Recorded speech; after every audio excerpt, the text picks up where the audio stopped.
Ardhi oevu ni maeneo ambayo maji hufunika udongo, inaweza kuwa kwa kudumu au kwa msimu. Maeneo haya mara nyingi huonekana tu kama ambayo hayafai, lakini kiuhalisia yana jukumu muhimu katika kupunguza na kuhimili athari za mabadiliko ya tabia nchi. Katika mazingira, maeneo haya yana faida kama vile kufanya kazi kama sponji ya kunyonya hewa ukaa kutoka kwenye anga zaidi ya misitu ya mvua.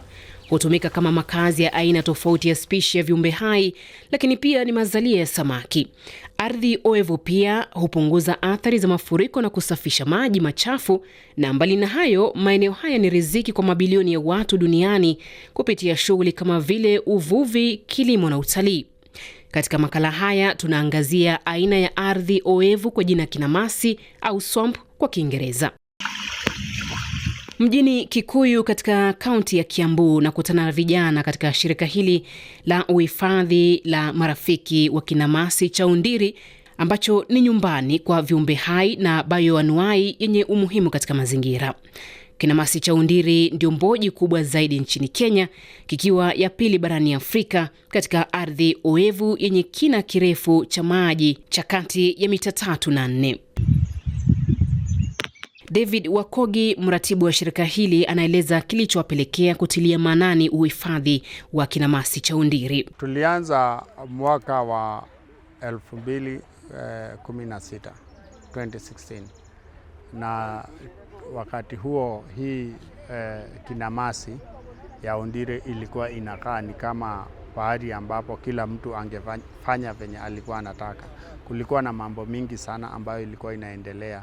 Kama venye tu nimetaja hapo mbeleni, kuna watu walikuwa wameifanya ni borea yao, wengine walikuwa wamejinyakulia ardhi hapa, walikuwa na lima wakitumia kemikali ambazo zilikuwa hatari sana kwa binadamu. Kuna watu wengine ambao walikuwa wanakuja hapa wanakata nyasi kupelekea mifugo, ndio wakati kumekauka, wakati wa jua ama kiangazi wanachoma. Tangu kuanza kwa shughuli zao, David anasema kama shirika wamepiga hatua katika kujaribu kurejesha uhai wa kinamasi cha Undiri. Kwanza, jamii imeelewa vizuri na imekuwa ikituunga mkono. Kama sasa tunakuanga na mbio ambayo tunaita Undiri Wetland Conservation Run, ambayo kama tarehe 31 Januari wakati ilifanyika huu mwaka, tulikuwa na zaidi ya watu 10,000 wale ambao walikuja na wakakuwa wanakimbia ili wajue umuhimu wa hii kinamasi. Kinamasi hiki cha Undiri kimezungukwa na aina tofauti ya miti. Hapa David anaeleza safari yao ya upanzi wa miti.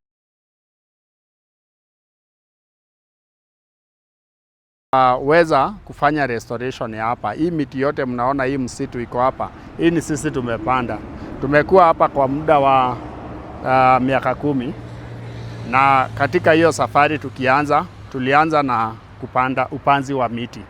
Na hii miti ambayo tunapanda si miti tu, kwa sababu tunaangalia ile miti ambayo ni kiutamaduni. Tunaangalia pia miti ambayo ina complement ama ina increase habitat ya ndege. For example, ukiangalia hapa tuko na hii mti ambayo inaitwa makamia. Hii mti ukiangalia iko na mbegu mingi sana.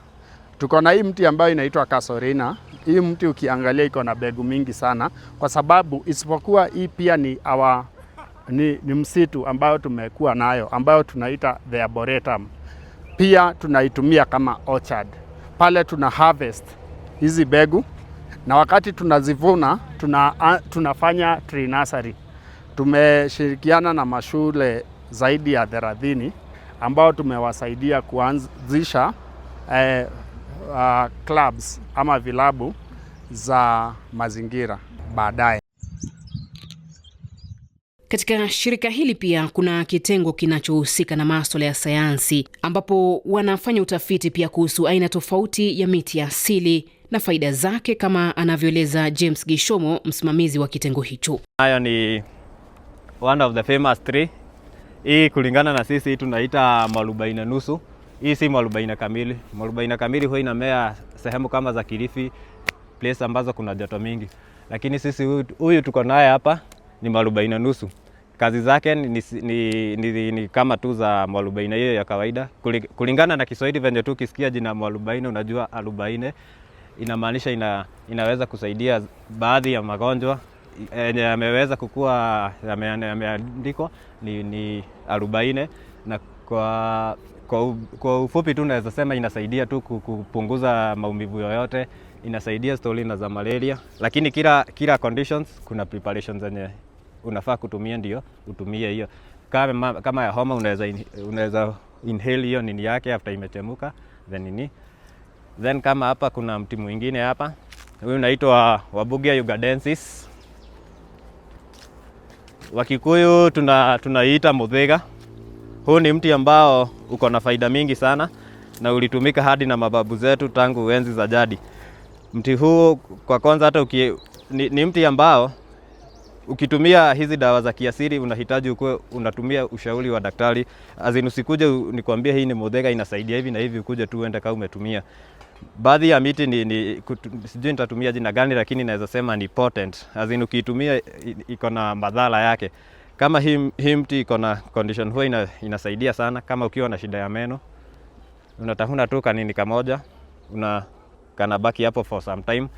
Hayo mata yakiteremka hadi kwa mzizi yanasaidia conditions za meno.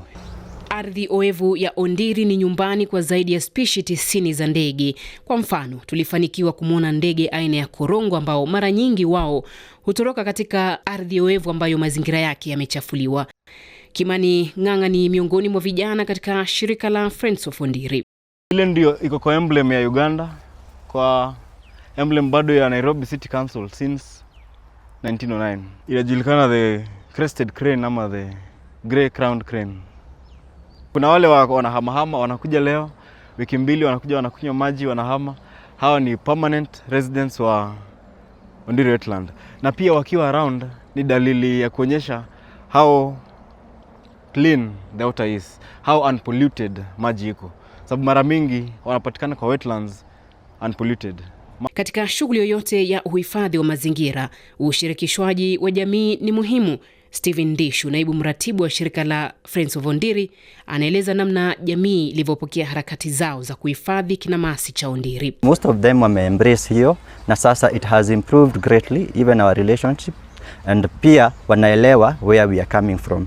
So I think for now tuko team, so they get us and we get them. Aidha, anafafanua baadhi ya changamoto katika shughuli zao. Wana changamoto mingi kidogo, lakini Mungu naye amekuwa mwaminifu, tumeweza kuzipita. Kwa wakati moja kuna mtu alikuwa amekuja ana grab space huku na anajenga kanisa kama ile aina ya Shakahola. Huyo mtu akijenga kanisa, ile latrine anajenga ni ile tunaita pit latrine. And you know, hauwezi jenga pit latrine kwa ecosystem kama hii, because obviously ile maji inaingia huko ndani, it is going to seep through huku. Mwingine na yeye anakuja anatengeneza greenhouse tena huko ndani, anajenga manyumba za kukondisha. So people used to come, wanaingia ndani, wanaingia nyumba zao za kukondisha, lakini iko within hapa. Takwimu zinaonyesha kwamba takriban 35% ya maeneo ya ardhi oevu duniani yalipotea kati ya mwaka 1970 na 2015. Hii ikiashiria namna maeneo haya yako katika hatari ya kupotea. Na shughuli kama hizi zinazofanywa na shirika la Friends of Ondiri Wetland ni muhimu katika kulinda maeneo haya kwa ajili ya kizazi kijacho.